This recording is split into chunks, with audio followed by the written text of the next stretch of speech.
Olá a todos do Instituto de Altos Estudos Nacionais. Aqui quem habla é o professor Ronaldo Bastos. Eu sou brasileiro, doutor em Direito, professor aqui em Brasil e professor colaborador da IAN e também professor visitante na Argentina em la Universidad Nacional de Rosario. Hoje, por invitação da professora Zaira Noboa, vou impartir essa classe de Teoria do Estado, cujo tema é o Sistema de Justiça e o Poder Judicial. Puedes mirar em sua pantalla algumas coisas que falei sobre minha persona. Eu fui professor presencial aí em IAN en el año 2017 e sempre estou sendo professor colaborador por invitação de vários professores de aí. Como eu he dicho, a classe de hoje é sobre o sistema de justiça e o poder judicial. Como vocês sabem, há uma bibliografia básica. Em síntese, em resumen, vou a ensinar a vocês o capítulo 6 do Manual de Ciência Política de Miquel Caminal Badia, texto que vocês têm com vocês, vocês já han leído, né? Bueno, este texto trata de duas coisas, basicamente, de que é o poder judicial, que é jurisdição, que é competência. Eu vou aprofundar alguns de los conceitos que estão aí e vou profundizar com minha experiência, minha expertise nessa área, porque eu sou assessor no Tribunal de Justiça aqui de minha província em Brasil há 10 anos. Então, vou falar pouco do texto que tienen em manos, pero também vou fazer algumas considerações que não existem aí. Todos esses slides eu vou enviar para a professora Zaira e depois vocês podem mirarlo, accederlo. Bueno, ¿están preparados? Función judicial y la jurisdicción. ¿Qué es primeramente la jurisdicción? La jurisdicción es, yo podría hacer un concepto como el acto de decir el derecho y también podría decir que es el alcance y límite del poder de juicio de un magistrado, de un juez, ¿no? Para comprender este concepto, nosotros podemos entenderlo como su función, su origen etimológica, ¿no? La palabra jurisdicción, hay una unión lingüística de dos otras palabras latinas. De un lado tenemos juris, que quiere decir derecho, y de otro tenemos dictio, que quiere decir el acto de decir, de hablar. Entonces es por eso que uno de los conceptos más básicos de jurisdicción es el acto de decir el derecho, ¿no? Entonces son todos los poderes que tienen un magistrado, un juez, ¿no? Y en ese sentido, más adelante de la clase, nosotros vamos a estudiar que el poder judicial hace parte de un poder mayor, que es el poder del Estado, junto con otros poderes como legislativo y ejecutivo, ¿no? Ramas del poder, ¿no? El poder es uno, pero el poder judicial es una de esas ramas. En algunos estados hay más ramas que tres. Las tres son las básicas, las que tuvieron origen en la Revolución Francesa, pero en Ecuador, por ejemplo, estado de ustedes, país de ustedes, tenemos 5 ramas del poder, ¿no? Y entonces la rama judicial es uno de esos trazos del poder. Bueno, y en ese sentido siempre ha habido jurisdicción, siempre ha habido jurisdicción, porque siempre ha habido alguna persona, algún ente estatal con autoridad para decir el derecho, para resolver los problemas jurídicos, los conflictos sociales, ¿no? Entonces siempre ha habido jurisdicción. La actividad de la jurisdicción empieza con los romanos. El origen del derecho está en los romanos, ¿no? Con la actividad de los pretores y de los jurisconsultos. Los pretores no eran tan iguales como son los jueces hoy. La actividad de los pretores no era la misma que la actividad de los jueces, porque los pretores tenían la competencia jurisdiccional y la competencia que hoy tiene un ayuntamiento, ¿no? Entonces era una mezcla de poder judicial con poder ejecutivo, ¿no? Pero los pretores fueron en Roma los primeros a decir el derecho con la función de autoridad, con la característica de la definitividad. Entonces los pretores son el inicio de que es la función judicial. Bueno, ¿cuáles son entonces las características de la jurisdicción? La primera característica de la jurisdicción que yo podría listar para ustedes es que la jurisdicción es una actividad sustitutiva. El Estado resuelve los conflictos que surgen entre individuos, reemplazándolos en la aplicación de la ley, un hecho que mitiga pero no extingue la justicia privada, ¿no?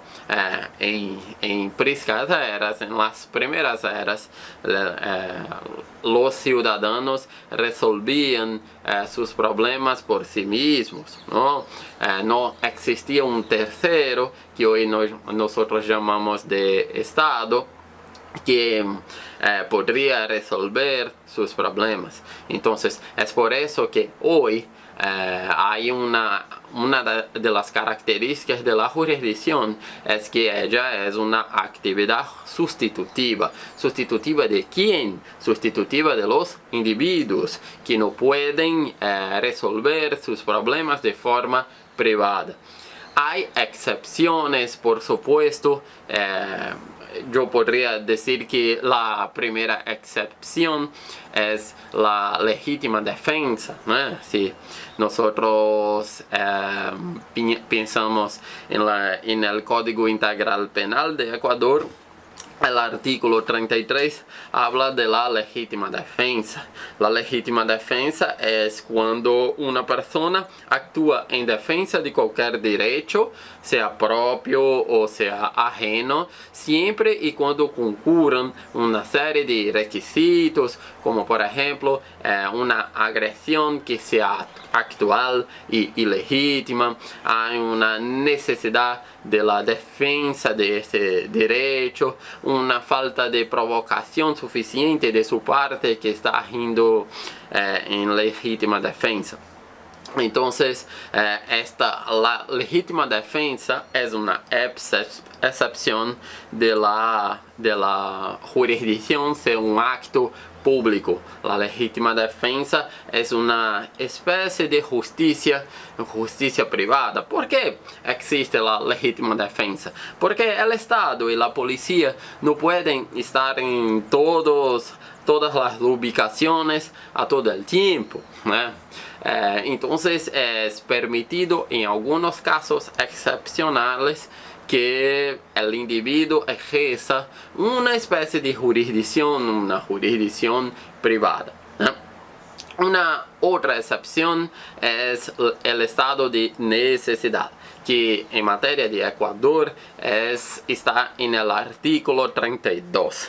El estado de necesidad ocurre cuando una persona, para proteger un derecho propio o ajeno, causa lesión o daño a otra persona, siempre y cuando tenemos una serie de requisitos también. El derecho protegido tiene que estar en real y actual peligro. O resultado del acto de protección no puede ser mayor o que la lesión o daño que se quiso evitar, no haya otro medio practicable, etc., etc. No es una clase de penal de derecho criminal, es una clase de derecho constitucional.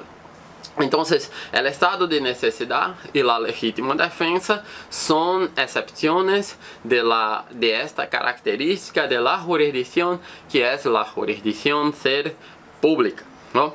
Una otra característica sustitutiva del individuo. Una otra característica de la jurisdicción es que la jurisdicción es siempre obligatoria. El Estado no puede emitir un juicio de oportunidad y conveniencia en ejercer o no la jurisdicción. Como dice, por ejemplo, la Constitución ecuatoriana, en su artículo 86, cualquier persona podrá proponer las acciones previstas en la Constitución y, en contrapartida a este que llamamos de derecho de acción, el Estado tiene una obligación de juzgar los casos. No es una deliberalidad. El Estado no es un comportamiento voluntario.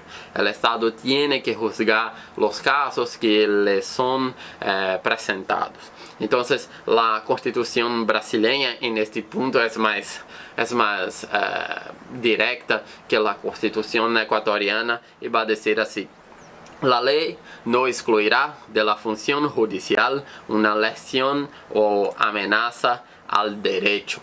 Entonces, las dos primeras características de la jurisdicción que es posible comprenderla es que la jurisdicción es una actividad sustitutiva y la jurisdicción es una actividad obligatoria, ¿no? Si ustedes están comprendiendo, pongan, o no están comprendiendo, pongan sus comentarios aquí abajo para yo poder explicar mejor o quitar dudas, ¿no?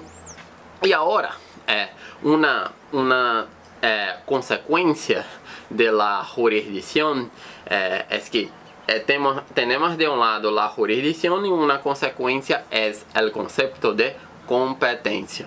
Entonces, si la jurisdicción es el acto de decir el derecho, y legalmente es el alcance y límite del poder de juicio de un juez, de un magistrado, este es el propio concepto de competencia. Competencia es una área que es determinada por la ley, que dice lo que puede hacer el juez, el límite del juez, el alcance del poder del juez. Eso es competencia. Entonces, las constituciones en general dicen cuáles son los límites de poder del juez. Un juez, por ejemplo, criminal, en general no puede hacer casamientos. Por ejemplo, un juez de familia en general no puede decidir cuestiones de tributación. Por supuesto que esto es variable a depender de la constitución y de la organización de cada país, de cada estado, de sus códigos procesales. Pero competencia es esto, es el límite y el alcance de poder de un juez. Entonces, si la Constitución garante que los particulares, los ciudadanos, puedan presentar, proponer las acciones previstas en la Constitución. Eso corresponde a una regla de competencia, según el cual, para usar la Constitución de Ecuador, artículo 86, va a decir así: será competente la jueza o juez del lugar en el que se origina el acto o la omisión o donde se producen sus efectos. Esto es una regla de competencia, ¿no? Entonces, en el ámbito de la competencia, hay un principio muy importante que es el principio consagrado en la mayoría de las constituciones que siguen el Estado de Derecho, que es el principio del juez natural. ¿Qué quiere decir el principio del juez natural? Quiere decir que nadie será procesado o sentenciado excepto por la autoridad competente y no habrá sentencia o tribunal de excepción. ¿O qué es el tribunal de excepción? El tribunal de excepción es cuando tiene un caso, un hecho, y después del hecho hay una creación de un tribunal para juzgar este hecho. Esto es imposible en el Estado de Derecho. El tribunal ya tiene que estar determinado para juzgar determinados hechos, porque así hay una creación específica para aquel acto, y esto viola una serie de principios constitucionales, como el principio de la igualdad, el principio del debido proceso legal, varios principios de la seguridad jurídica, muchos principios. Entonces, el juez natural dice que quien es competente anteriormente para juzgar determinado hecho es esta persona, este órgano que debe juzgar. Eso hay en el fondo el principio del debido proceso legal. Vamos a profundizar esa idea de juez natural, que es muy importante para el Estado de Derecho. En general, la Constitución ya establece los órganos responsables para ejercer la jurisdicción. Por ejemplo, en la Constitución de Ecuador, el artículo 178 habla de cuáles son los órganos jurisdiccionales. Entonces son la Corte Nacional de Justicia, las Cortes Provinciales de Justicia, los tribunales y juzgados que establece la ley y los juzgados de paz. Entonces, no es posible conceber un órgano en el ordenamiento ecuatoriano que no esté previsto en la Constitución. Esto es violar el juez natural. Esto es incentivar la institucionalización de un tribunal de excepción. Eso no es posible en un Estado de Derecho. Entonces, nadie puede ser juzgado por un organismo instituido después del hecho. Este es el resumen del principio del juez natural.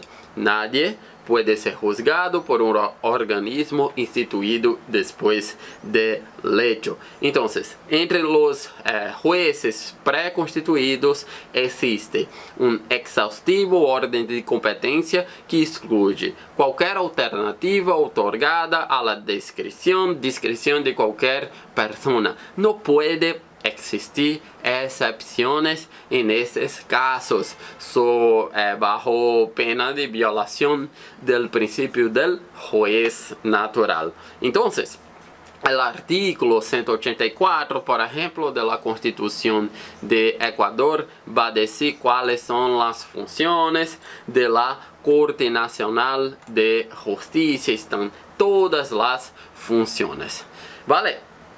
Bueno, más una característica de la jurisdicción. La jurisdicción, además de ser una actividad sustitutiva, además de ser una actividad obligatoria, a la jurisdicción tiene que ser ejercida con imparcialidad. Imparcialidad. ¿Qué es imparcialidad?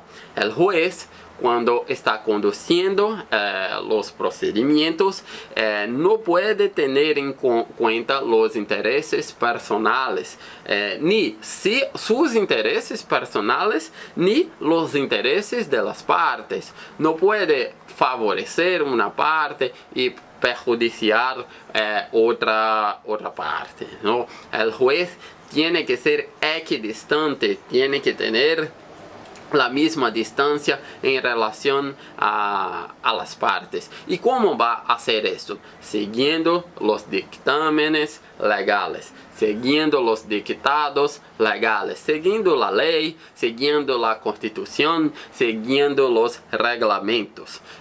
Entonces es ahí que el juez consigue obtener la imparcialidad.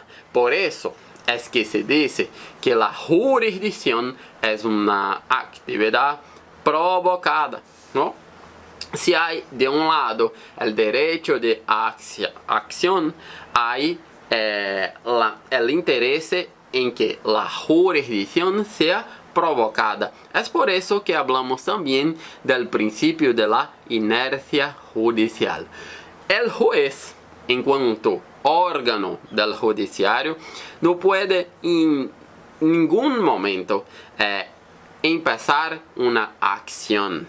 En cuanto órgano del judiciario, el juez no puede empezar una acción. El juez es inerte. Es inerte. Es por eso que en Roma, volviendo a Roma, existían dos principios romanos en latín que decía cosas de ese tipo, como por ejemplo el principio que decía así: nemo iudex sine actore. No hay juez sin autor, sin provocación, sin derecho de acción. Y el segundo principio romano decía que ne procedat iudex sine ex officio. O sea, el juez no puede empezar la instrucción procesal. El juez tiene que conducir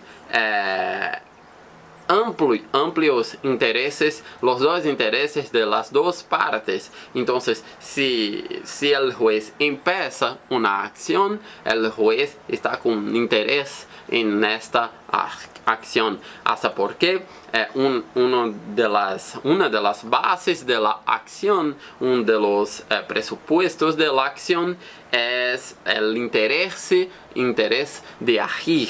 Entonces el juez no puede tener, pero el juez en cuanto órgano, por supuesto que el juez en cuanto ciudadano puede empezar acciones, pero en cuanto órgano del Estado, representante del Estado, no puede empezar. Entonces, un concepto profundizado de la jurisdicción. ¿Qué es la jurisdicción? La jurisdicción es una actividad pública obligatoria, por lo tanto inagotable e indeclinable, en la cual el Estado actúa en sustitución de los individuos con imparcialidad y solo cuando se le provoca, o sea, inercia judicial. Es esto. Finalizamos, cerramos la primera parte de la clase. A partir de ahora voy a hablar con ustedes sobre cómo esta estructura de la jurisdicción cambia para se tornar un servicio público, que ahí el actor y muchos actores llaman de administración de la justicia. Yo he dicho para ustedes que la jurisdicción no es solo un concepto, o por lo menos la jurisdicción no es ejercida por jueces isolados, aislados uno de los otros. La jurisdicción, principalmente en la posmodernidad, pero mucho antes la jurisdicción ha se tornado un servicio público prestado por el Estado. Es por eso que en ese sentido, es una actividad obligatoria, es una actividad inagotable, porque no puede cerrar, no puede ser interrumpida. Es una actividad obligatoria y quien tiene obligación de hacer eso es el Estado. Entonces, voy a hablar en esta segunda parte de la clase de la jurisdicción en cuanto servicio público. Entonces, ¿cuáles son los mecanismos disponibles para los ciudadanos hacer un control de la jurisdicción? ¿Cuáles son los mecanismos que la propia función judicial tiene en relación a los jueces, a los magistrados? ¿Cuáles son los otros actores que participan de la jurisdicción? No son solo los jueces. Entonces, vamos a hablar de esas cosas a partir de ahora. En el texto que yo he dicho en la bibliografía oficial de IAEN para esta disciplina, el autor de forma muy competente, él habla mucho de la jurisdicción, cómo era la jurisdicción en la Edad Media. En la Edad Media, la jurisdicción era ejercida de una forma diferente de la forma que es ejercida hoy. Y entender unas partes todavía en forma de resumen es importante para tener la dimensión de la jurisdicción en la data de hoy.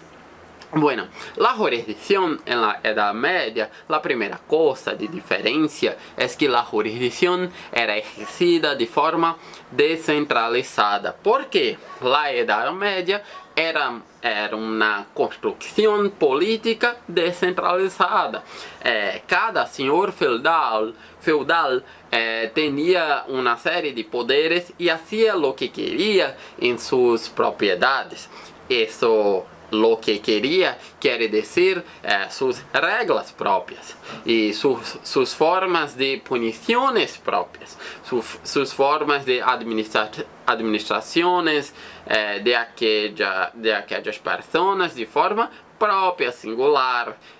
No había una unidad, no había una uniformidad para dar cuenta de esas cuestiones jurídicas, conflictos sociales locales. Entonces, sí, la Edad Media había una descentralización política, por supuesto la jurisdicción era descentralizada también. Nosotros sabemos que hoy no es así. La jurisdicción prestada, fornecida casi únicamente por el Estado, por el poder público.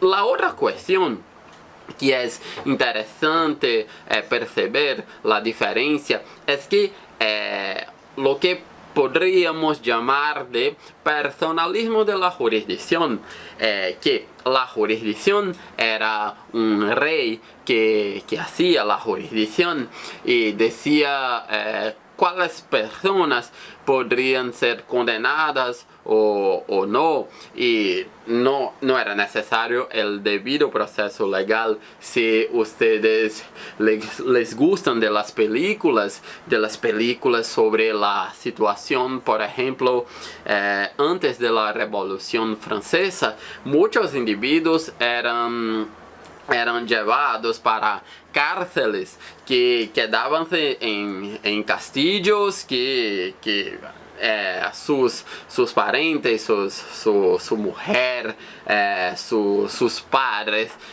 no sabían dónde quedaba su hijo y ni cuál había sido el fin de su hijo. Y entonces había un personalismo de la jurisdicción, no había reglas para el ejercicio de la jurisdicción. Y eso es hoy, en el mundo de hoy hay una tentativa de cerrar, de romper con eso, ¿no? La jurisdicción es impersonal. No sé si ustedes acuerdan, en el inicio de la clase hablé de la impersonalidad, de la imparcialidad de los jueces. Porque el juez no tiene que ser favorable a una u otra parte. El juez tiene que cumplir lo que dice la ley, ¿no? Y lo que dice la ley no está a cargo de una parte o de otra parte. La ley es la ley. Entonces no hay una personalización. Es por eso que también hay una necesidad de selecciones públicas llenas de reglas para seleccionar cuáles son los jueces que van a ejercer la jurisdicción. Por ejemplo, en la Constitución de Ecuador, el artículo 170 habla de esas reglas, que hay que tener los criterios de igualdad, equidad, probidad, oposición, méritos, publicidad, impugnación y participación ciudadana en la selección de los jueces. Entonces, es un servicio público la jurisdicción. Y para ser un servicio público es preciso tener algunas características. Entonces, en razón también de la separación de los poderes, es necesario garantizar a los jueces la independencia judicial. Los jueces tienen que aplicar la ley sin tener miedo de, por ejemplo, perder su función judicial. Es necesario también, eso es una otra característica, que el judiciario, la función judicial, tenga un presupuesto propio, tenga dinero propio para hacer el pago de sus funcionarios, de los jueces y de los funcionarios de la justicia, administración de los predios judiciales. Es necesario un presupuesto propio. Y es necesario desarrollar mecanismos de permanencia en el cargo, independiente de la sentencia, de la decisión judicial. El juez no puede perder el cargo porque él aplicó la ley.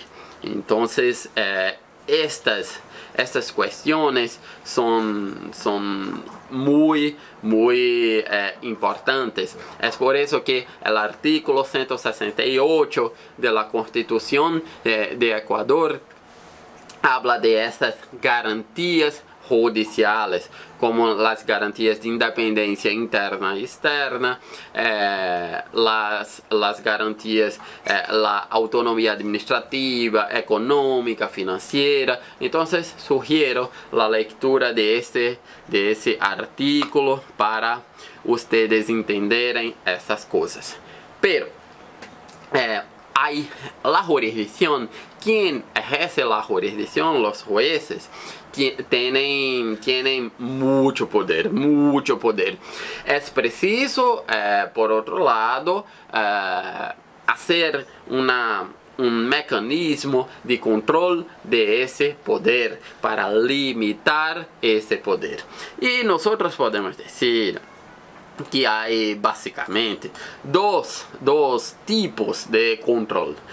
Hay un control que los ciudadanos pueden hacer del juez, que podemos llamar de vía procesal, por medio del proceso, y hay un control que el propio Estado hace en relación al juez, que podemos decir con base en lo derecho administrativo, que sea un control jerárquico. Entonces vamos a hablar primero del control procesal. Bueno, la primera forma de control procesal es el establecimiento de los recursos, ¿no? Entonces, si tú no te gusta de una decisión, de una resolución judicial, entonces puedes hacer recurso de esta decisión. Entonces, el principio básico para esta cuestión es el principio del doble grado de jurisdicción. Es necesario que prácticamente toda decisión judicial pueda tener otros jueces más expertos, más experientes para analizar la decisión de este juez de piso, ¿no? Este juez de primer grado. Entonces, el doble grado de jurisdicción está presente en casi todas las constituciones. Una otra especie de control es el respeto a la jurisprudencia de los tribunales, ¿no? Es una especie de control. El juez tener decisiones que sean coherentes con que dicen, por ejemplo, la Corte Constitucional del país, las cortes más altas del país. Una otra cuestión es si el juez no obedece todavía con eso todo a las reglas, el tener perjuicio de su promoción, por ejemplo. Esos son tipos de ideas que el texto y yo traigo como especies de control de la vía por la vía procesal.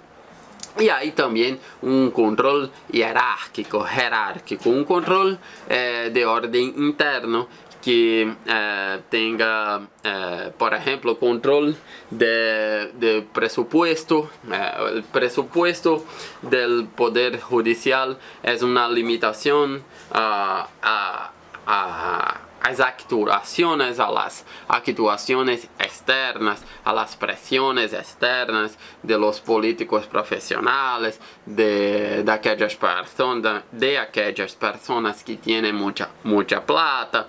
Entonces es una especie de barrera, una especie de control mismo del Poder Judicial, ¿no? De castillo del Poder Judicial. Entrenamiento de los jueces. Es de suma importancia entrenar los jueces, obligar los jueces a hacer cursos de su formación para mejorar su formación. Para eso los estados deben incentivar la creación y el desarrollamiento de las escuelas judiciales. Por ejemplo, en Ecuador tiene el Consejo Superior de la Magistratura, que es una de sus obligaciones. Bueno, pero existen otros actores del sistema de justicia, ¿no? Por ejemplo, un primer actor es la policía. Si el juez tiene la inercia judicial, la policía hace las investigaciones para dar subsidio para el juez hacer el juzgamiento, ¿no? La policía es un primer actor judicial. La fiscalía es un segundo actor del sistema de justicia. La fiscalía en general en los países tienen por función, tienen por objetivo la defensa de la sociedad. Existen otros actores como abogados, que es una función esencial al sistema de justicia, para el sistema de justicia. Los jurados en aquellos crímenes que no sean juzgados por jueces profesionales, pero por ciudadanos, los servidores del sistema de justicia, los asesores. Yo soy un asesor de juez, soy profesor y asesor de juez. Entonces esos actores son muy importantes porque estamos hablando de un sistema de justicia, y un sistema de justicia involucra muchas personas: policía, fiscalía, servidores, jurados, ciudadanos, abogados. Es un servicio público, y como servicio público es muy complejo. Es eso. Yo espero con todo mi corazón que ustedes tengan comprendido esta clase, todas las dudas. Yo quiero que ustedes pongan en los comentarios que yo, si yo no sepa las respuestas, yo busco las respuestas, pero yo no voy a dejar ustedes en la mano. Es eso. Suscríbete en el canal y bienvenidos a las clases del IAN. Hasta una próxima vez.